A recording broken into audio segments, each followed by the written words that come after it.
Aïté mama, aïté mama, aïté mama, aïté mama, aïté mama, aïté mama, aïté mama, aïté mama, aïté mama, aïté mama, aïté mama, hey, mama, oh, mama,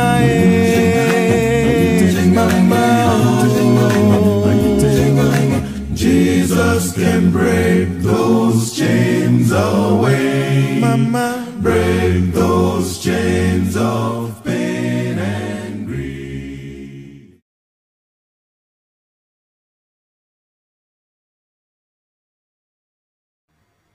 Je suis Pipo, votre ami virtuel. Je suis heureux de vous revoir aujourd'hui. Je suis Pipo, votre ami virtuel. Ma mission est de vous présenter Jésus. Il est bon, vraiment bon. Dieu est bon, vraiment bon. Je suis Pipo, votre ami virtuel. Avec Sainte Rose et je proclame son amour.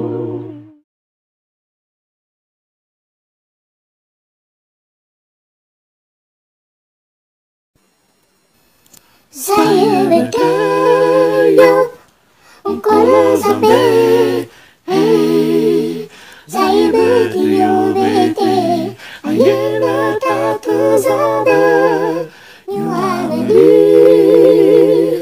ejina sampai, hey, ay betul kalau Yehova, saya bertanya.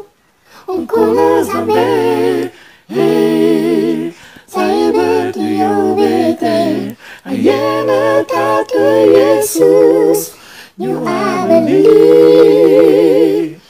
Jika sampai, hey, ay betul kalau Yehova.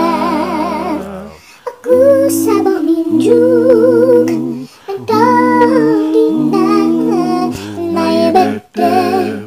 betul kalau Yehova.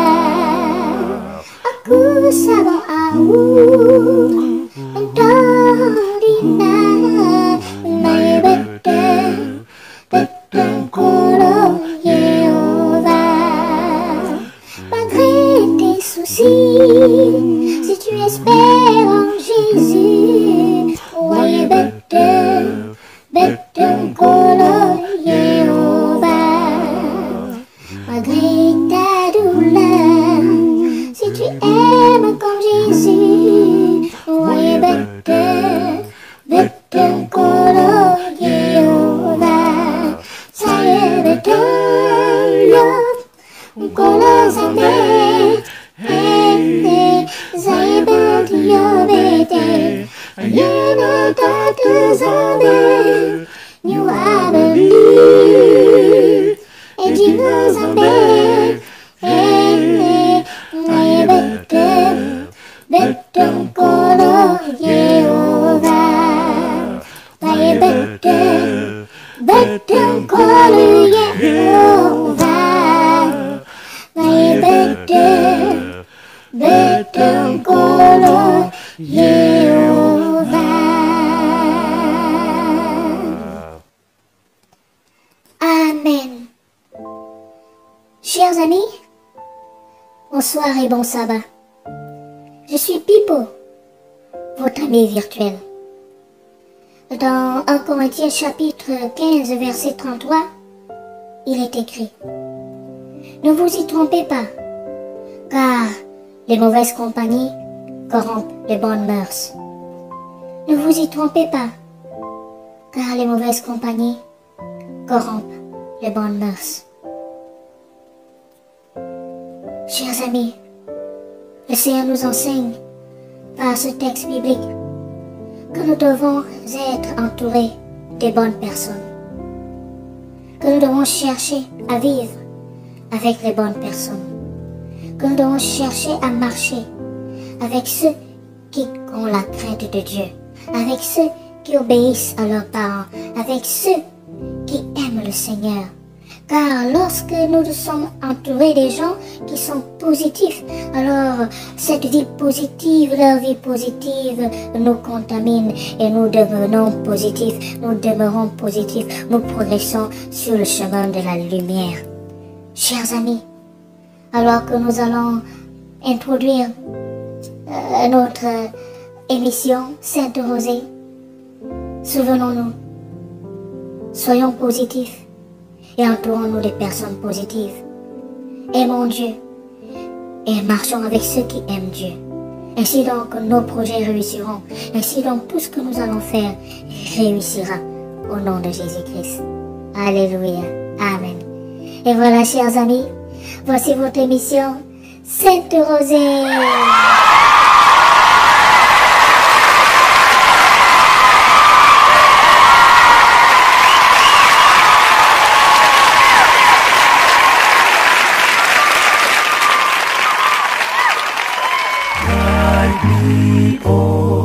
The great Jehovah, pilgrim through this barren land.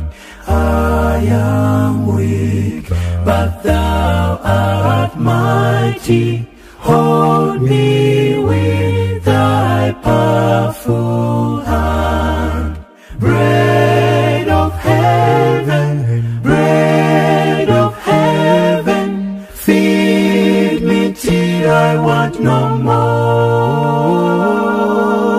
Feed me till I want no more. Open now the crystal fountain, whence the healing stream doth flow. Let the fire and cloudy pillar lead me on my journey through. Strong deliverer, be thou still my strength and shield. Be thou still my strength and shield. When I tread the verge of Jordan, bid my anxious fears subside. Death of death and hell's destruction, land me safe on Canaan's side. Songs of praises, I will ever give to thee.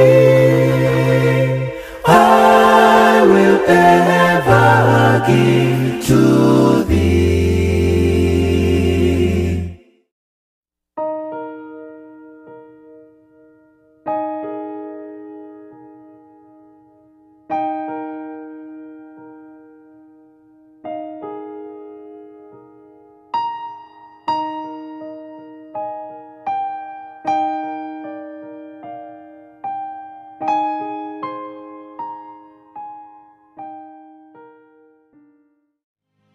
Qu'y a-t-il de plus précieux au monde que de belles relations au sein de la famille? Quand l'amour et le respect règnent entre parents et enfants, on peut dire que c'est le bonheur sur terre. Mais que faire quand les relations s'enveniment? Quand par exemple un fils ou une fille ne veut plus rien savoir de ses parents, du reste de la famille, et qu'il ou elle coupe les ponts pour de bon? Y a-t-il un chemin qui puisse mener à la réconciliation, permettre de retrouver l'harmonie? Bonjour Patrick. Bonjour Rémi. Bienvenue dans Il est écrit à nouveau pour parler d'une parabole. Je disais en introduction que les relations familiales, c'est probablement parmi les choses les plus importantes dans la vie et que quand il y a des cassures, des brisures, c'est difficile de pouvoir recoller les morceaux, si je peux dire ça comme ça. L'histoire qu'on va lire aujourd'hui, c'est un peu une histoire comme ça, cette parabole que Jésus a donnée, qu'on appelle parfois le fils prodigue, le fils perdu et retrouvé. Absolument, c'est une parabole qui s'inscrit dans une séquence, en fait, de paraboles que Jésus a partagées et c'est probablement la parabole sur laquelle il y a beaucoup à dire. Parce elle est assez longue. Alors, on ne va pas perdre de temps, on va la lire tout de suite, justement, pour pouvoir ensuite en tirer les éléments principaux. On trouve cette parabole dans l'Évangile selon Luc au chapitre 15 et on va lire à partir du verset 11. Jésus dit encore, « Un homme avait 2 fils. Le plus jeune dit à son père, « Mon père, donne-moi la part de la fortune qui doit me revenir. » Et le père leur partagea son bien. Peu de jours après, le plus jeune fils rassembla tout ce qu'il avait, partit pour un pays lointain où il dissipa sa fortune en vivant dans la débauche. Lorsqu'il eut tout dépensé, une grande famine survint dans ce pays et il commença à manquer de tout. Il se lia avec un des habitants du pays qui l'envoya dans ses champs faire paître les pourceaux. Il aurait bien désiré se rassasier des caroubes que mangeaient les pourceaux, mais personne ne lui en donnait. Rentré en lui-même, il se dit « Combien d'employés chez mon père ont du pain en abondance, et moi ici, je péris à cause de la famine. Je me lèverai, j'irai vers mon père et je lui dirai « Père, j'ai péché contre le ciel et contre toi. Je ne suis plus digne d'être appelé ton fils. Traite-moi comme l'un de tes employés. » Il se leva et alla vers son père. Comme il était encore loin, son père le vit et il fut touché de compassion. Il courut se jeter à son cou et il l'embrassa. Le fils lui dit, « Père, j'ai péché contre le ciel et envers toi, je ne suis plus digne d'être appelé ton fils. » Mais le père dit à ses serviteurs, « Apportez vite la plus belle robe et mettez-la lui. Mettez-lui une bague au doigt, des sandales pour ses pieds. Amenez le veau gras et tuez-le. Mangeons et réjouissons-nous. Car mon fils que voici était mort et il est revenu à la vie. Il était perdu et il est retrouvé. » Et ils commencèrent à se réjouir. Or, le fils aîné était dans les champs. Lorsqu'il revint et s'approcha de la maison, il entendit de la musique et des danses. Il appela un des serviteurs et s'informa de ce qui se passait. Ce dernier lui dit, « Ton frère est de retour, et parce qu'il lui a été rendu en bonne santé, ton père a tué le veau gras. » Il se mit en colère et ne voulut pas entrer. Son père sortit pour l'y inviter. Alors il répondit à son père, « Voici, il y a tant d'années que je te sers, jamais je n'ai désobéi à tes ordres, et à moi, jamais tu n'as donné un chevreau pour me réjouir avec mes amis. Et quand ton fils que voilà est arrivé, celui qui a dévoré ton bien avec des prostituées, pour lui tu as tué le veau gras. Toi, mon enfant, lui dit le père, tu es toujours avec moi. Tout ce que j'ai est à toi. Mais il fallait bien se réjouir et s'égayer, car ton frère que voilà était mort et il est revenu à la vie. Il était perdu et il est retrouvé. » Patrick, c'est une histoire assez frappante avec ce père, ses 2 fils, et une histoire qu'on pourrait lire à plusieurs niveaux. On peut s'arrêter plus sur l'attitude du père, celle du fils prodigue, comme on l'appelle, du fils aîné. Quel angle on va prendre aujourd'hui? En fait, l'objectif de cette parabole, entre autres, dépendamment de l'angle que nous choisissons, c'est fondamentalement Jésus qui essaie de démontrer le caractère du Père et sa nature profonde. Et ceci étant dit, je pense qu'une des façons d'étudier ou d'analyser et d'interpréter cette parabole, c'est de s'arrêter sur les éléments qui concernent le Père dans cette histoire et comment il a agi envers son Fils de part et d'autre. Alors, ce père vit le choc de sa vie. Son fils, donc le plus jeune, vient le voir, lui dit « Papa, moi, je veux quitter la maison, mais je ne veux pas partir les poches vides, donne-moi ma part. » Effectivement. Et si on se donne quelques éléments pour contextualiser l'histoire à l'époque de Jésus, moment où elle est racontée, on comprend que les villages étaient petits et les maisons étaient collées les unes sur les autres et il y avait vraiment une vie communautaire de proximité très active. Ceci étant dit, ce qu'on en déduit, c'est que tout le monde était au courant des problèmes de dysfonctionnement familial de part et d'autre. Et ce que le fils fait à son père, c'est de l'insulter et de déshonorer le nom de la famille. Parce que dans le contexte très patriarcal de l'époque, d'abord, on ne peut pas se permettre de demander une chose comme ça à son père. C'est presque pratiquement dire donne-moi l'héritage que je devrais avoir quand tu vas mourir. Donc c'est comme si je te considérais pratiquement comme mort dans ma vie. C'était terrible comme... Effectivement, et il y avait un enjeu très important sur le fait que si cette demande arrivait aux oreilles des autres familles, le Conseil des Anciens qui gérait un peu la vie communautaire de ce village aurait fait en sorte qu'on aurait demandé ou exigé une conséquence grave. Dans ce cas-ci, le père accepte la demande du fils, y répond et permet au fils de quitter le nid familial avec sa part d'héritage. Mais ceci étant dit, dans d'autres contextes, il faut comprendre que la plupart du temps, le père n'aurait pas agi de cette façon. Le fils aurait été déshérité, une conséquence grave aurait été émise et le village aurait été impliqué dans la marginalisation et l'ostracisation et même l'expulsion ou le rejet du fils qui a insulté son père. Donc quand les gens entendent la parabole, à l'époque de Jésus, ils se disent ce fils-là, c'est un mécréant, il mérite une bonne leçon. Et ils sont étonnés de voir le Père accéder à sa demande et lui donner sa part d'héritage. Oui, parce que Jésus et à l'époque des rabbins qui enseignaient au moment de Jésus, l'enseignement théologique se faisait par l'entremise de la parabole. La parabole était la théologie et la théologie était la parabole.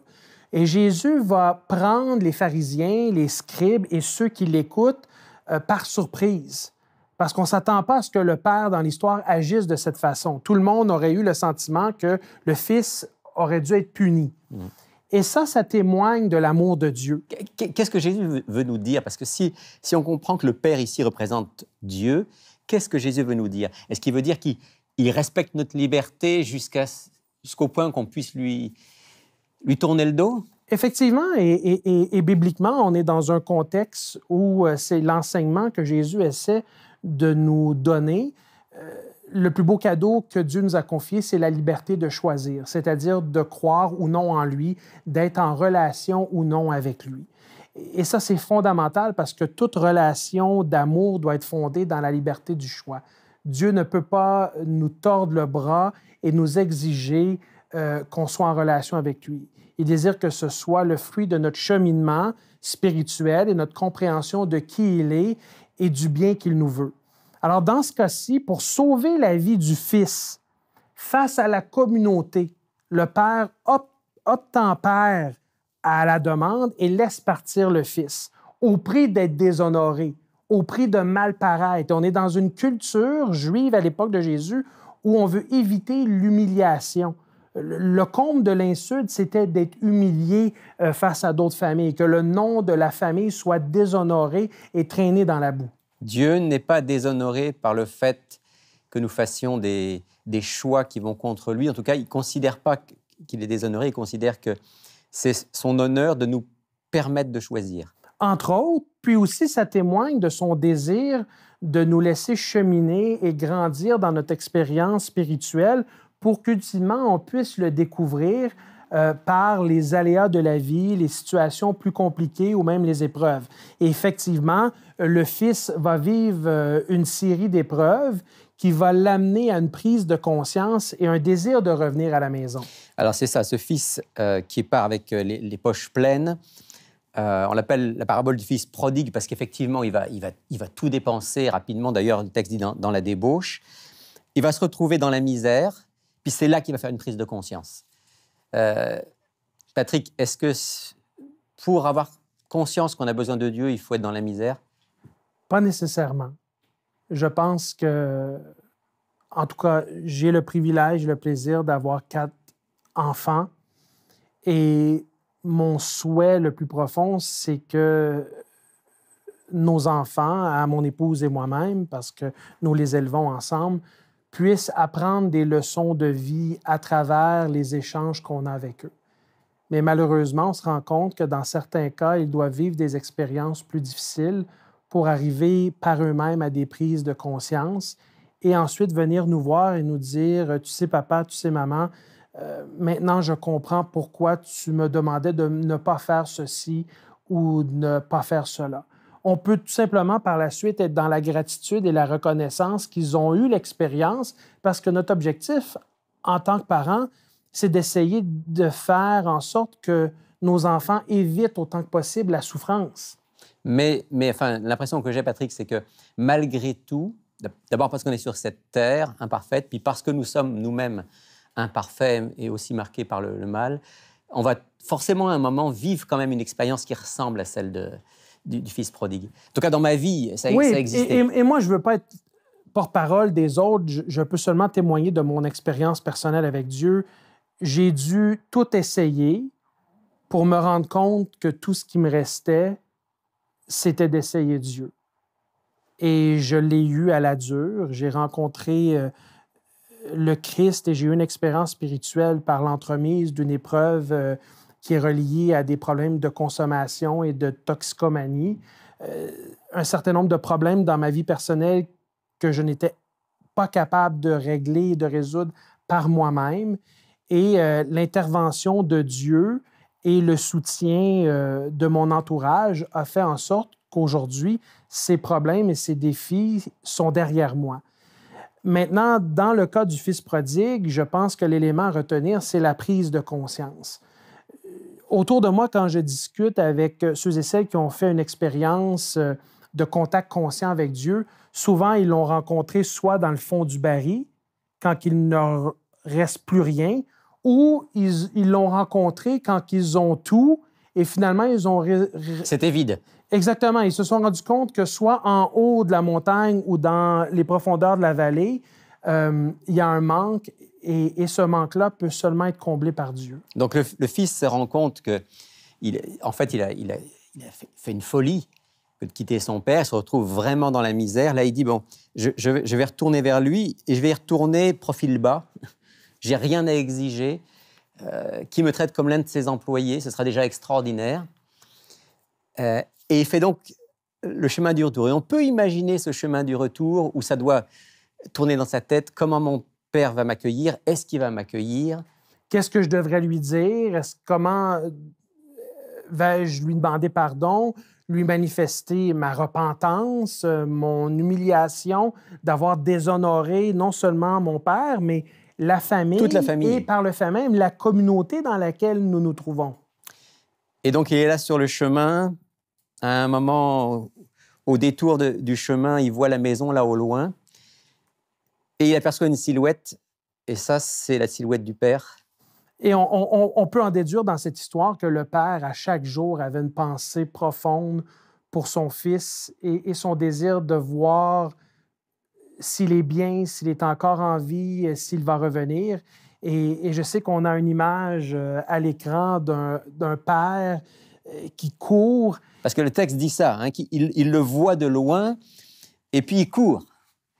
Oui, et encore là, il y a des éléments où est-ce qu'aujourd'hui, on peut lire la parabole et on passe par-dessus certains détails par manque de contexte culturel.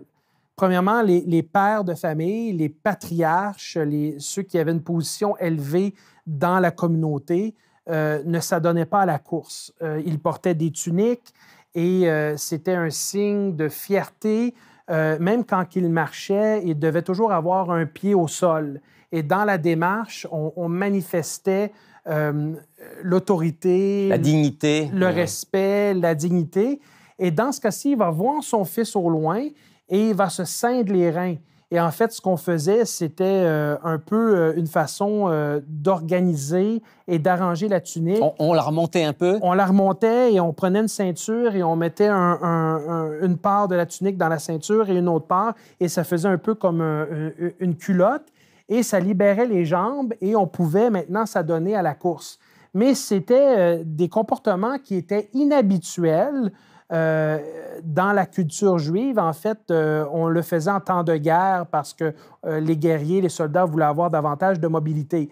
Mais de le faire dans le contexte de courir vers un fils qui nous a manqué de respect, qui nous a déshonorés, qui nous a demandé l'héritage avant le temps, c'était du jamais vu. Mais en même temps, le père comprenait aussi que la communauté avait son mot à dire sur le geste de manque de respect qui avait été posé par le fils. Alors, il devait entrer en contact et aller à la rencontre de son fils avant que la communauté décide de se réunir et d'avoir une rencontre, à savoir comment allons-nous gérer cette situation. Donc c'est pour ça qu'il court vers lui. Puis bon, je crois que Jésus ici veut manifester le fait que l'amour du Père était intact.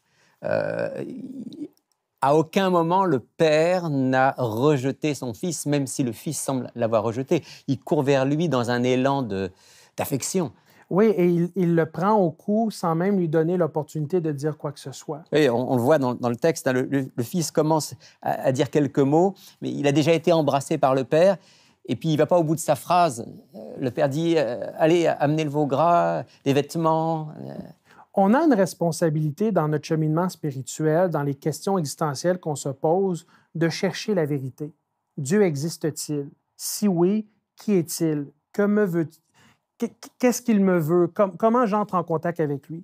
Mais en même temps, quand on regarde le récit biblique, on sait que Dieu également nous cherche. Mais pour que Dieu puisse nous trouver, il faut également accepter qu'il nous trouve. Il faut accepter qu'il est présent et veut entrer dans cette démarche à notre égard.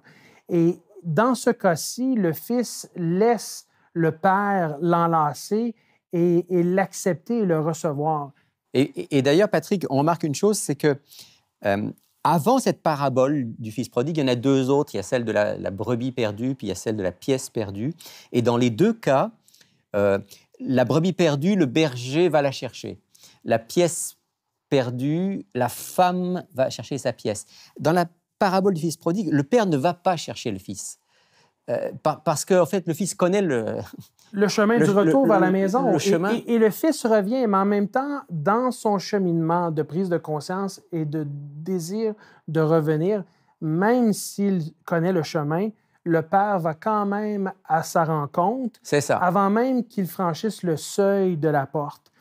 Et cela témoigne, encore une fois, peu importe la parabole, fondamentalement, même si on peut aller dans un enseignement ou un autre au niveau de l'interprétation, cela témoigne toujours de l'amour de Dieu pour chacun d'entre nous, indépendamment de ce que nous avons fait, indépendamment d'où nous sommes ou dans quelle situation on se trouve. L'amour de Dieu est indépendant de ce qu'on est. Dieu nous aime, point. Et dès qu'on accepte que Dieu nous aime, et qu'on choisit de se laisser trouver par lui, il y a un élément qui commence à se développer en ce qui concerne notre dimension spirituelle. Et l'enseignement que Jésus essayait de cristalliser à son époque, c'est qu'on ne gagne pas l'amour de Dieu à force de nos bonnes actions, à force de faire ceci et faire cela. Et Rémi, je te dis, le plus grand tort que la religion a fait à l'humanité, et j'ai du respect pour des amis qui pratiquent d'autres formes de religiosité, mais si ta religion t'amène à faire des bonnes actions pour être aimé davantage de Dieu, c'est pas la religion de Jésus. Parce que tout ce qu'on fait de bon et de bien pour Dieu, c'est le fruit de l'amour de Dieu qu'on a expérimenté et cette transformation qui nous amène à une bonne action. Comme un enfant qui prend conscience à quel point il est aimé de ses parents et qui va en retour vouloir leur obéir, leur faire plaisir. L'amour entraîne l'amour en quelque sorte. Exactement, et c'est fondamental et c'est ce qui différencie l'enseignement du Christ de d'autres enseignements religieux qu'on peut côtoyer dans d'autres textes. Et même de la compréhension, comme tu l'as dit tout à l'heure, qu'avaient les contemporains de Jésus du Dieu de la Bible. Exactement. On arrive à la fin de cette émission. Juste un petit mot par rapport au fils aîné, très rapidement. Le fils aîné, il n'a pas compris l'amour. Non, et l'enjeu avec le fils aîné, c'est qu'on peut faire un peu une métaphore avec l'Église. On peut pratiquer une religion et avoir des pratiques ritualisées, aller à l'Église, lire la Bible, faire ceci, faire cela. mais ne pas avoir ce contact conscient avec Dieu. Tout part de la relation. La relation conduit à une pratique religieuse. J'ai déjà vu des cas où une pratique religieuse va conduire à une relation, mais c'est quand même assez rare. Alors, on peut être ici dans une église à chaque semaine et s'adonner à toutes sortes d'activités religieuses sans avoir fait cette expérience de rencontre avec Dieu. Et ça, c'est dangereux. Ça, c'est d'être perdu, en quelque sorte, à l'intérieur de la maison. L'institution, dans la maison. Ouais. Et donc, il ne faut pas confondre relation avec Dieu avec pratique religieuse. Dieu nous aime quoi qu'il arrive. Il respecte notre liberté. Il espère qu'on va faire le chemin d'entendre son amour et de retourner vers lui. Et à ce moment-là, c'est lui qui court vers nous, c'est lui qui nous embrasse. Et nous, on doit le laisser pleinement agir et rentrer dans cet amour. Et il nous cherche, Rémi. Et si jamais on est incapable, pour une raison ou une autre, d'entreprendre une recherche de Dieu, on peut tout simplement demeurer là où on est et demander à Dieu et lui dire, « Seigneur, Dieu, je désire me laisser trouver par toi. » Et on va être étonné de ce que Dieu va faire à cause du fait qu'il nous aime. Patrick, est-ce que tu voudrais bien faire une prière avec moi et avec nos auditeurs dans le sens précis de ce que tu viens de partager? Avec plaisir. Père éternel, nous voulons te remercier pour les paraboles qui se trouvent dans la Bible, qui sont toujours un rappel de ton amour pour chacun d'entre nous. Seigneur, je pense à nos auditeurs qui nous écoutent de part et d'autre. Certains sont peut-être dans des situations où ils sont fatigués, découragés. Ils croulent sous le poids de leurs difficultés. Ils sont incapables d'entreprendre une recherche spirituelle à ton égard. Mais tu entends leurs soupirs et Seigneur, je te demande de faire en sorte qu'ils soient capables tout simplement de dire « Seigneur, je désire être trouvé par toi. Merci de nous chercher et aide-nous à se laisser trouver par toi. » C'est notre prière au nom du Christ. Amen. Amen.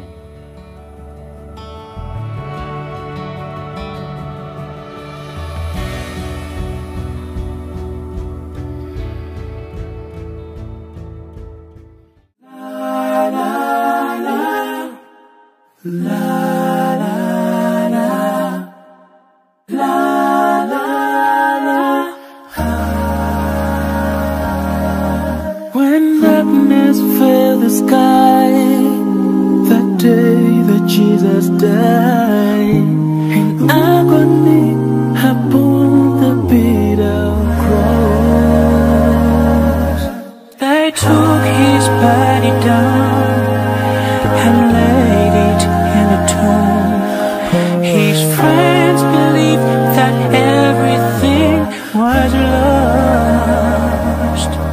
But when the third day came and darkness turned to light, for Mary heard her name and saw the living Christ risen to set the captives free, risen to ransom you and me, to bind up every broken heart, to conquer death and sin, risen to bring us home again.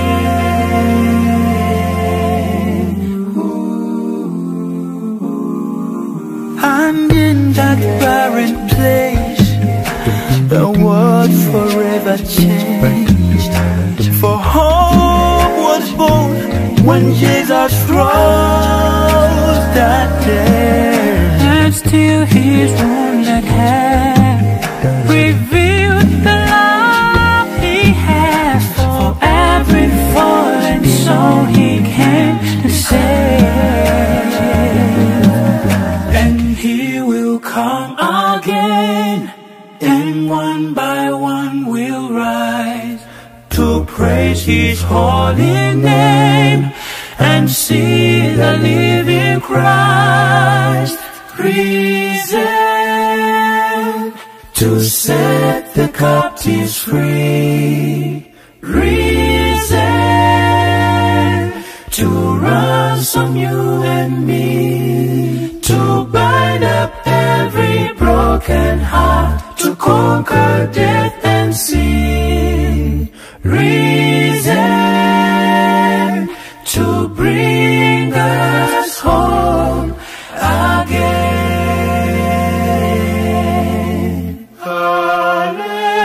Hallelujah, He lives. Hallelujah, He is risen to set the captives free. Risen to ransom you and me, to bind up every broken heart, to conquer death and sin. Risen to bring us home again. Écoute la voix du Seigneur Jésus.